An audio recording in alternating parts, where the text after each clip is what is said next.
السلام عليكم ورحمة الله وبركاته. أهلا بكل حبايبي طلاب بريب 3 طلاب تالتة إعدادي. بعد ما شرحنا بفضل الله ليسون 1 في يونت 2 في الألجبرا، جاي النهاردة بإذن الله أشرح لكم ليسون 2. يلا نسبح الله من غير ما نرغي كتير. بسم الله. ليسون 2 بيتكلم عن الألجبريك فراكشنال فانكشن. طبعا الليسون اللي فات كنت بتكلم عن البولينوميال فانكشن، يعني كان عندي فانكشن مش فراكشن. دلوقتي ان شاء الله هنشتغل اكيد على الفراكشن، فاسمها الالجبريك فراكشنال فانكشن. شكلها عامل ازاي؟ تعالى اورينا.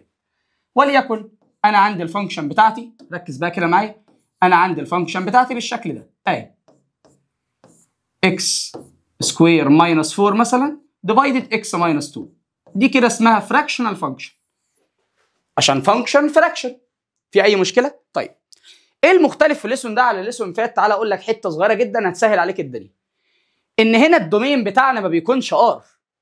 في البولينوميال الدومين ار، يعني من حقك تعوض باي نمبر، واللي بيتفرج عليا من اول ليسون هو اللي فاهمني. لكن هنا مش من حقك تعوض باي نمبر، في نمبر معين لو عوضت بيه يعمل لك مشكله.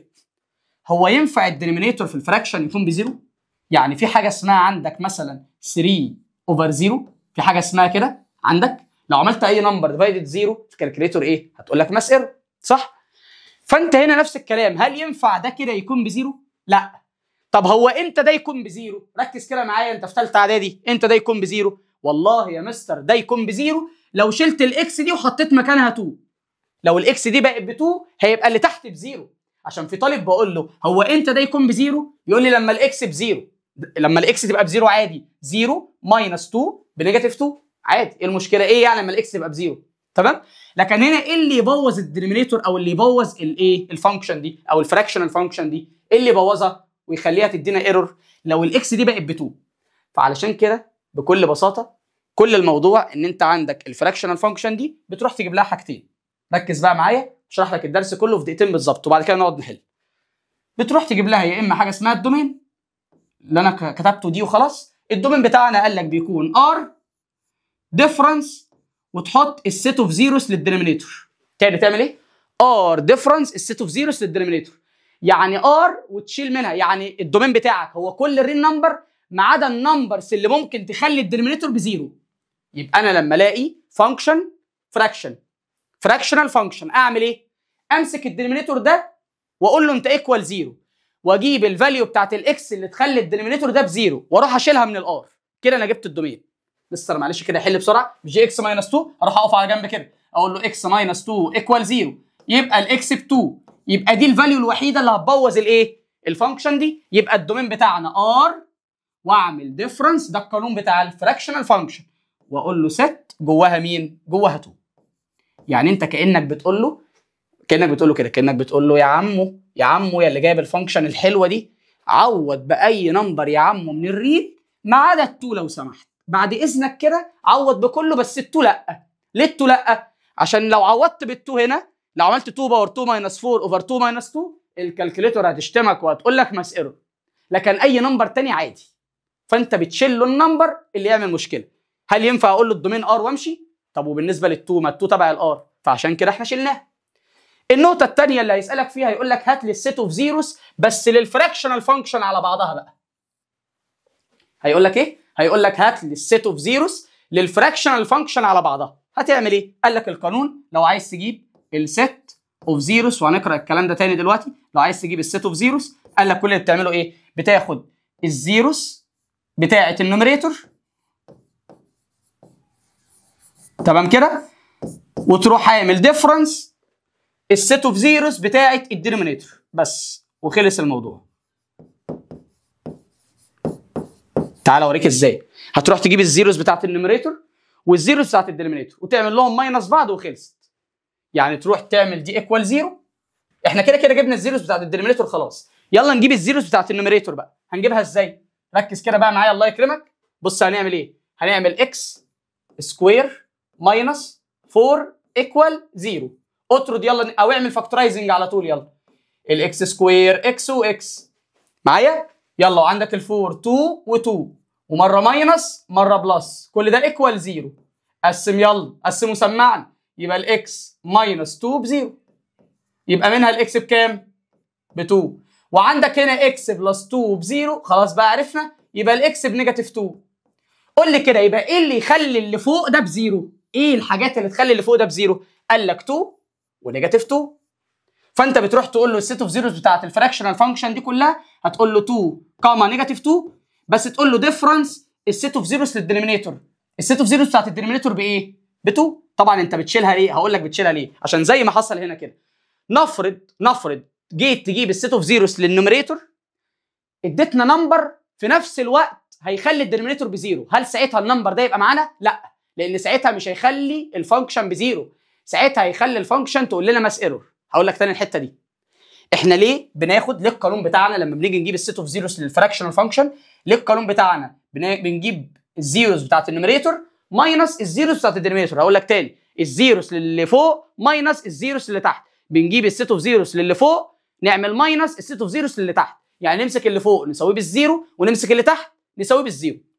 طب ليه احنا بنعمل كده؟ قال لك بكل بساطه علشان زي ما حصل في المساله هنا عندك ال2 بيدينا زيرو، بيخلي اللي فوق بزيرو، بس بيعمل مشكله ال2 ده بيخلي اللي تحت هو كمان بزيرو، وانا للاسف ما ينفعش اللي تحت يكون بزيرو، فعشان كده بشيل ال2، فاكيد الريزلت عندي هتبقى ايه؟ هيبقى النيجاتيف 2 بس. يبقى السيت اوف زيروز هنا نيجاتيف 2، اما الدومين ار ديفرنس 2، وهو ده ليسون 2 بتاعنا. تعالى كده نكمل مع بعض، يلا بينا ونقرا الكلام ده تاني. بص كده اعمل لك ايه، ركز بقى كده معايا اهو. بقول لك لو عاوز تجيب الدومين، للالجبريك فراكشنال، او لو عاوز تجيب الدومين للالجبريك فراكشنز، هتعمل ايه؟ هيبقى ار ديفرنس السيت اوف زيروز للدينومينيتور بس. يلا بينا كده نشتغل مع بعض. يلا اول حاجه اهو، اول سؤال عندك واعتبر ده سؤال، دي فراكشنال فانكشن ولا انا غلطان؟ فراكشنال فانكشن. طيب المفروض عايز اجيب لها الدومين، اعمل ايه؟ القانون بتاعنا ار ديفرنس السيت اوف زيروز للدينومينيتور، يعني ار واشيل منها القيم اللي تخلي الدينومينيتور بزيرو. هو امتى ده يبقى بزيرو؟ تعالى كده نمسك نساوي بالزيرو، مع ان في طالب اصلا عارف هيقول لي يا مستر انت بتعمل ايه؟ اكس بلس 2 بزيرو، اطرد ال2 يبقى الاكس بنيجاتيف 2، يبقى الدومين بتاعي ار ديفرنس النيجاتيف 2. يلا اللي بعدها، السؤال اللي بعده، عايزين نجيب الدومين بتاعت دي، هنعمل ايه؟ القانون بتاعنا طالما دي فراكشنال فانكشن ار ديفرنس السيت اوف زيروز. يلا هنمسك اكس ماينس 4 ونساويها بالزيرو، لما نمسك دي نساويها بالزيرو هتبقى الاكس بكام؟ ب4، يبقى ار ديفرنس ال4. طب هنا عايزين نجيب الدومين بتاعت دي يا مستر، خلاص ار ديفرنس السيت اوف زيروز الدينومينيتور، يلا امسك اللي تحت تساويه بالزيرو. يلا ادي 12 اكس، لما اجي اقول لها انت ايكوال 0 واجيب الاكس، اكيد الاكس هنودي ال 12 دي بالديفايدد، يبقى 0 ديفايدد 12 يبقى الاكس بزيرو، يبقى ار ديفرنس الزيرو. تمام خلاص ولا ايه؟ يلا هنا عايز اجيب الدومين، ازاي؟ ار ديفرنس السيت اوف زيروز الدينومينيتور، همسك الدينومينيتور اسيبه بالزيرو، الحمد لله هو جاهز ومعمول له فاكتورايزنج اصلا. اوعى حد يروح يعمل تايم للبراكتس، اوعى، ده احنا ما صدقنا. ايكوال 0 اهو، نقسم الصفحه يبقى اكس ماينس 1 بزيرو، يبقى الاكس ايكوال 1.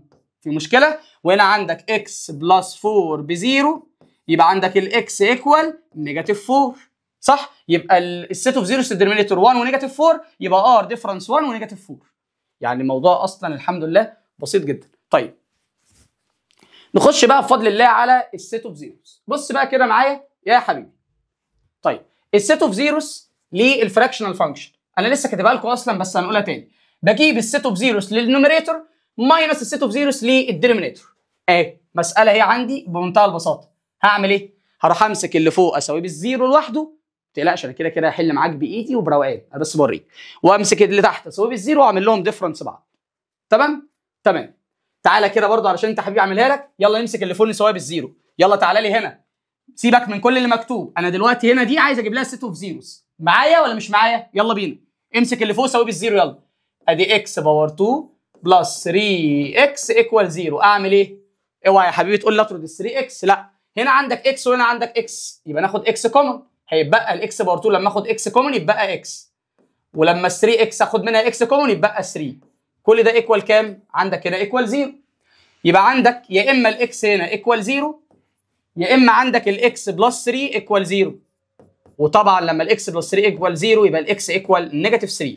كده انت جبت سيت اوف زيروز لمين؟ جبت سيت اوف زيروز للنوميريتور بتاعك. في اي مشكله؟ كده انت جبت سيت اوف زيروز للنوميريتور زي الفل. يلا نروح بقى نمسك الدينومينيتور ده ونساويه بالزيرو، يلا وبقلم مختلف عشان ما تتلخبطش مني. يلا هنمسك الدينومينيتور ده ونساويه بالزيرو. يلا اكس باور 2 ماينس 9 ايكوال 0. تمام كده معايا؟ طبعا دي فاكتورايزنج على طول، يبقى هنا اكس وهنا اكس، ال9 3 وال3، هنا نيجاتيف هنا بوزيتيف، كل ده ايكوال 0. طبعا يبقى الاكس ماينس 3 بزيرو مره، ومره الاكس بلس 3 بكام؟ بزيرو. في اي مشكله كده؟ يبقى هنا الاكس ب 3 وهنا الاكس ايكوال كام؟ ايكوال نيجاتيف 3. ركز بقى كده معايا، ركز معايا كده. مين السيت اوف زيروز في النوميريتور؟ 0 ونيجاتيف 3 اهي، 0 ونيجاتيف 3. مين السيت اوف زيروز للدينومينيتور؟ ها 3 ونيجاتيف 3. تمام. القانون بيقول لي ايه؟ القانون بيقول لي خد السيت اوف زيروز للنوميريتور اهي، دي بتاعت النوميريتور اهي اهي، ماينس اهو، ماينس ادي ماينس اهو، خد السيت اوف زيروز بتاعت الدينومينيتور اهي. طبعا 0 ونيجاتيف 3 لما نشيل منها 3 ونيجاتيف 3 طبعا عندك ايه اللي هيحصل؟ النيجاتيف 3 اهي اتشالت. تمام؟ ما انت بتشيل يعني بتشوف لو في حاجه من هنا تشيلها، النيجاتيف 3 موجوده هنا اتشالت، اتبقى الزيرو بس. خلصت. في اي مشكله؟ يا ريت تحل دي لوحدك وتشوف كده هتعرف تحلها ولا لا. هتمسك اللي فوق تساويه بالزيرو وتمسك اللي تحت تساويه بالزيرو وتعمل لهم ديفرنس. يلا بينا. ادي اسئله تشوز اهي. تعالى احل معاك كده كام حاجه. اول واحده بيقول لك هات لي الدومين. السؤال بيجي كده في الامتحان، بيقول لك فايند ذا دومين اوف ذا فانكشن ومدي لك فراكشنال فانكشن. الفراكشنال فانكشن الدومين بتاعها بايه؟ سمعني بدل ما اجي لك ار ديفرنس السيت اوف زيروز للدينومينيتور، ار ديفرنس السيت اوف زيروز للدينومينيتور. يعني ايه اللي انت بتقوله ده؟ امسك اللي تحت ساويه بالزيرو وقول له ار ماينس الحاجه اللي جبتها. يلا همسك دي اساويها بالزيرو، يبقى اكس ماينس 1 ايكوال 0، يبقى الاكس ايكوال 1، يبقى ار ديفرنس 1. خلصت. يلا نمبر 2 بيقول لك ذا دومين اوف ذا الجبريك فراكشن. عايز الدومين بتاعت الالجبريك فراكشن دي. تمام؟ بيقول لك ايكوال، لا ده هو بيقول لك الدومين بتاعت الالجبريك فراكشن دي ايكوال ذا دومين اوف ذا الجبريك فراكشن مين؟ يعني بيقول لك الدومين بتاع دي هو ايكوال الدومين بتاع انهي واحده من دول؟ طب ما يلا نجيب الدومين بتاعت دي. نجيب الدومين ازاي؟ ار ديفرنس السيت اوف زيروز للدينومينيتور. هل الدينومينيتور ليه سيت اوف زيروز؟ يعني ينفع ده يبقى بزيرو؟ لا، يبقى ار ديفرنس مفيش حاجه تشيلها، ار ديفرنس فاي يبقى ار. يبقى هنا عندك الدومين هنا بار. ليه بار؟ لان هنا من حقك تعوض باي نمبر عادي، عمر ما دي هتديك ايرور، عشان كده كده تحت عندك 7، عندك 7 تحت في الدينومينيتور، فخلاص. تمام؟ طيب بص كده معايا. طيب يبقى هنا الدومين بتاع دي ايكوال ار. تعال نشوف مين اللي الدومين بتاعها بار ونختارها. تعالى يلا. هل دي الدومين بتاعها ار؟ لا، لان هنا دي هتدي لك اكس ماينس 2 لما تساويها بالزيرو هتبقى الاكس بكام؟ هتبقى الاكس ب 2، صح؟ فدي الدومين بتاعها ار ديفرنس 2. دي الدومين بتاعها ايه؟ ار ديفرنس 2. طب دي الدومين بتاعها ايه؟ لما تساوي اللي تحت ده بالزيرو هتبقى الاكس بزيرو، يبقى دي الدومين بتاعها ار ديفرنس 0، مش هنختارها برضه. طب دي اكس ماينس 5 لما تساويها بالزيرو هتبقى الاكس ب 5، يبقى دي الدومين بتاعها ار ديفرنس 5، يبقى اكيد الاخيره دي. وفعلا دي حاجه حقيقه، عشان انا لسه قايل وقعدت اعلي صوتي واقول اي اكس سكوير بلس اي نمبر مالهاش سيت اوف زيروز، يبقى دي الدومين بتاعها ار. يبقى اخترنا دي مع دي علشان دول اللي الدومين بتاعهم قد بعض. تعال نحل نمبر 3 كده مع بعض وركز معايا ويلا بينا. نمبر 3 بيقول لحضرتك ذا سيت اوف زيروز اوف ذا فانكشن ومدي لك الفانكشن اهي. يلا كده نحلها كده مع بعض لوحدها. يلا بينا. المستر قال اروح امسك اللي فوق اساويه بالزيرو وامسك اللي تحت اساويه بالزيرو واعمل لهم ديفرنس بس. يلا امسك اللي فوق ساويه بالزيرو. يلا اهو بص اللي فوق اهو، اكس باور 2 ماينس 3 اكس بلس 2 يا مستر هساويها بالزيرو. تمام يا حبيبي. طبعا دي فاكتورايزنج، هعمل فاكتورايزنج عادي، اكس واكس 2 نمبر التايم بتاعهم 2 السم بتاعهم 3. طبعا دي سهله 1 و2، طالما الاخير بوزيتيف يبقى الاثنين زي الميدل يبقى الاثنين نيجاتيف. طبعا لما الاكس ماينس 1 تبقى بزيرو هيبقى الاكس ب1 على طول، نخلص بقى. ولما الاكس ماينس 2 تبقى بزيرو هيبقى الاكس ايكوال ايه؟ هيبقى الاكس ايكوال 2. مين السيت اوف زيروز يا ولد بتاعت اللي فوق؟ مين السيت اوف زيروز بتاعت النوميريتور؟ 1 و2. خلاص كده ادي 1 وادي 2. يلا نجيب السيت اوف زيروز بتاعت الدينومينيتور. يعني ايه؟ يعني امسك اللي تحت تساويه بالزيرو. يلا في اي جنب هنا معلش. ادي اكس ماينس 2 ايكوال 0 ومنها الاكس ايكوال 2. المستر قال لي ما انت دلوقتي يبقى سيت 2 بس سيت اوف 2. دي السيت اوف زيروز بتاعت اللي فوق اهي، دي السيت اوف زيروز بتاعت اللي تحت، نعمل لهم ديفرنس. يلا اعمل ديفرنس. يلا يبقى ادي 1 سيت اوف 1 و2 ديفرنس سيت اوف 2. طبعا ال2 هتتشال من هنا هيبقى set of 1. يبقى الاجابه نمبر بي. في اي مشكله؟ حل. تعالى حل معاك كمان نمبر 4 عشان حلوه. في طلبه بتخاف لما بتلاقي كي وبتلاقي حاجات غريبه.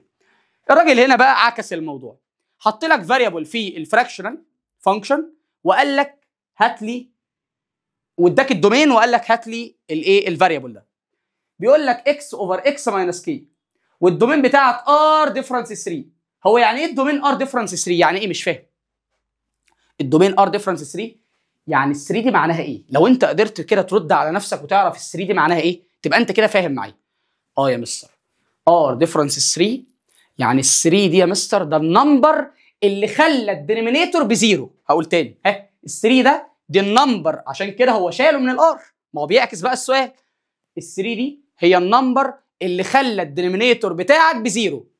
فخلاص، فانا همسك اكس ماينس كي هقول لها انت ايكوال زيرو واشيل الاكس واحط 3. ما هو تاني ده النمبر اللي خلى الدينومينيتور بزيرو، يعني كأن الاكس ب 3. يلا كده ركز معايا بقى، الاكس بكام يا ولد؟ ب 3. ادي 3 اهو مكان الاكس، تمام؟ ماينس الاكس ب 3 وادي الماينس بتاعك، ادي الاكس ب 3 اهي، اكتبها من الاول، ماينس الكي بتاعتك، كل ده ايكوال زيرو. لما اسال اي حد بيفهم 3 اشيل منها كام يدينا زيرو، اشيل منها 3، يبقى الاختيار بتاعنا هيكون بي. في اي مشكله؟ يبقى نختار الاختيار ده. طيب تعالى نكمل مع بعض، يلا بينا. اخر حاجه في الليسون بيجي يطلب من حضرتك يقول لك هات لي الكومن دومين. هات لي الكومن دومين. يقول لحضرتك ايه؟ هات لي الكومن دومين. اجيب الكومن دومين ازاي؟ قال لك علشان تجيب الكومن دومين اكيد بالعقل، يعني بالعقل كده، علشان يطلب مني كومن دومين يبقى بالعقل كده اكيد هيديني اكتر من فانكشن. هيديني فانكشن ويديني فانكشن، ولو عايز يديني واحده ثالثه كمان تمام، عايز يدينا 10 فانكشن تمام، بس هو هيدي لك 2 بس او كبيره او 3. تعالى نعتبر كده ايدي دي فانكشن فيها فانكشن، اي فانكشن بقى فراكشنال، وايدي الثانيه دي كمان فيها فانكشن، وانا عايز اجيب الكومن دومين بتاعهم. بالعقل كده هعمل ايه؟ هجيب الدومين بتاعت الفراكشنال فانكشن الاولى واجيب الدومين بتاعت الفراكشنال فانكشن الثانيه، والكومن بتاعهم هاخد اليونيون بتاعت الاليمنت اللي اتشالت من الار. تعالى افهمك ازاي. بص كده معايا، ادي الفانكشن الاولى جبت الدومين بتاعها. هو بيقول لك هنفترض مع بعض ان طلع الدومين بتاعها ار ديفرنس اكس 1 والدومين بتاع الفانكشن الثانيه ار ديفرنس اكس 2. طبعا هيبدا بقى بعد كده يسميها ان 1 وان 2 عشان بس الاسم ده ما يبقاش غريب بالنسبه لك. يعني عادي الفانكشن الاولى يسميها ان 1 والثانيه يسميها ان 2. هتلاقي بقى اف اوف اكس كده بدات تختفي يعني. طيب بيقول لك وليكن جبت الدومين بتاعت الاولى طلعت ار ديفرنس اكس 1 والثانيه طلعت ار ديفرنس اكس 2، يبقى الكومن دومين قال لك الكومن دومين هيبقى ار برضو ديفرنس وتاخد اليونيون بتاعت الاليمنت دي. تعالى المثال هو اللي بيوضح من غير ما نتخانق مع بعض. يلا بينا، مش عايزين نتعب بعضنا. مساله هي جميله حضرتك هتفهمها. حضرتك فهمت يعني ايه كومن دومين؟ الراجل بيقول لي فاين ذا كومن دومين. بالعقل كده انا هعتبر كانها مسالتين. بص هعمل ايه؟ تعال هقسم الصفحه كده، يلا بينا اهو. في اي مشكله؟ مفيش مشكله. همسك دي اروح اجيب منها الدومين بتاعها. اجيب الدومين ازاي؟ او لا انت اجيب منك الدومين ازاي؟ امسك الدينومينيتور ده واساويه بالزيرو. يلا x باور 2 ماينس 9 ايكوال 0. نعمل فاكتورايزنج يلا. ادي الاكس باور 2 ادي اكس وادي اكس، ادي ال 9 3 وادي 3 مره ماينس مره بلس ساوي يلا. يبقى الاكس ماينس 3 بزيرو. الواحد تعب من الحاجات دي، يبقى الاكس ب 3. اخاف اطلع السيت اوف زيروز على طول من غير الكلام ده بتفهمونيش. طيب وادي الاكس بلس 3 ايكوال ايه؟ 0. نطرد ال 3 يبقى الاكس بكام؟ بنيجاتيف 3 اهو. سويت ده بالزيرو ده بالزيرو، جبت الاكس هنا ب 3 جبت الاكس هنا بنيجاتيف 3. كده الحمد لله يبقى السيت اوف زيرو بتاعت الدينومينيتور ب 3 وايه؟ ونيجاتيف 3. يلا بقى بسرعه هات لي الدومين يلا. يبقى الدومين بتاعك ايه؟ ار ديفرنس سيت اوف زيروز للدينومينيتور اللي هي 3 ونيجاتيف 3. كده جبنا الدومين بتاعت اول واحده. يلا نخش على الثانيه. هنعمل ايه؟ هنمسك الدينومينيتور نساويه بالزيرو. يا مستر انت ليه ما بتقربش للنوميريتور؟ عشان ما قاليش هات السيت اوف زيروز. لو قال لي هات السيت اوف زيروز كنت جبت سويت اللي فوق بالزيرو واللي تحت بالزيرو وعملت لهم ديفرنس. طيب يلا بينا هنمسك اللي تحت ده ونساويه بالزيرو. يلا ادي اكس باور 2 ماينس 5 اكس بلس 6 ايكوال 0. خلاص زهقنا. هنعمل فاكتورايزنج يلا. الاكس باور 2 هنفكها ازاي؟ هنفكها ادي اكس وادي اكس، عايزين تو نمبر التايم بتاعهم 6 البلس بتاعهم 5، يبقى عندك 2 و3. طالما ده بوزيتيف يبقى الاثنين زي الميدل، يبقى الاثنين نيجاتيف. ساوي يلا، يبقى مره الاكس ماينس 3 بزيرو ومنها الاكس ب 3. هنا عندك الاكس ماينس 2 بزيرو ومنها الاكس ايكوال كام؟ ايكوال 2.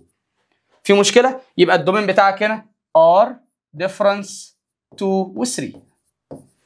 ايوه يا مستر بدات افهم. بص بقى كده يا حبيب قلبي، انت جبت الدومين بتاع اول واحده وجبت الدومين بتاع تاني واحده، هو بقى كان طالب الكومن دومين. قال لك بكل بساطه تعالى كده، دي اهم حته في السؤال. بكل بساطه مش انت عايز تجيب الكومن دومين، قال لك هتعمل ار ديفرنس وتفتح ست وتحط كل النمبر دي بس من غير ما تكرر، تاخد اليونيون بتاع النمبر 3 بس من غير ما تكرر. يعني عندك 3 نيجاتيف 3 2 3، يبقى خلاص يبقى 2 و3 ونيجاتيف 3 وما تكررش. بس عرفت يعني ايه كومن دومين؟ هجيب الدومين بتاعت الاولى والدومين بتاعت الثانيه، وان شاء الله يكون في واحده ثالثه اهي اجيب لها برده الدومين واقول له ار ديفرنس واخد يونيون للنمبرز اللي جوه السيتس. في اي مشكله كده؟ اظن مفيش مشكله بفضل الله.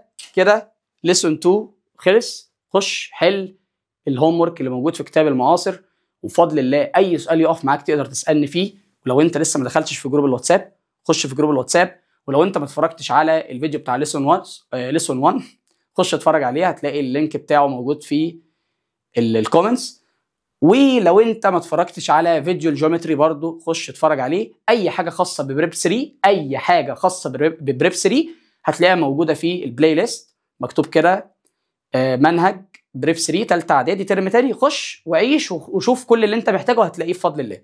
ولو انت محتاج تسال في اي سؤال، محتاج تستفسر عن اي نظام، محتاج تستفسر عن نظام الاونلاين، تقدر بفضل الله تخش جروب الواتساب وتسالني، هتلاقي الرقم بتاعي موجود في الجروب وتقدر تتواصل معايا. بالتوفيق ليكم، مع السلامه.